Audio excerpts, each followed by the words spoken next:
लग्नानंतर होईलच प्रेम या मालिकेच्या 27 जूनच्या भागामध्ये पार्थ काव्यासाठी पेस्ट्री घेऊन जातो आणि त्यावेळेस त्या दोघांमध्ये जे काही कम्युनिकेशन होतं ते सर्व पार्थ मोबाईलमध्ये रेकॉर्ड करतो आणि घरी नाश्ता करताना टेबलवर असताना ऐकत असतो आणि तेवढ्यात ते मालिनी ऐकते। तर मालिनी म्हणते, हा तर काव्याच्या प्रेमामध्ये पुरताच वेडा झालाय।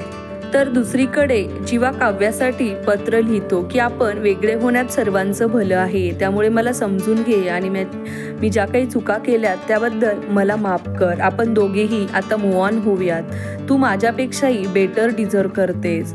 आणि अनिशाला फोन करून सांगतो की तू गेटवर आली की मला सांग, मला काव्याला काहीतरी द्यायचंय।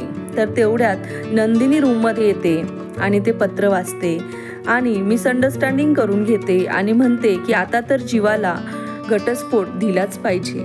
तर दुसरीकडे काव्याला वकिलांचा फोन येतो आणि ते तिला म्हणतात की तुम्हाला घटस्फोट पाहिजे, याचं एक तरी कारण मला समजेल का?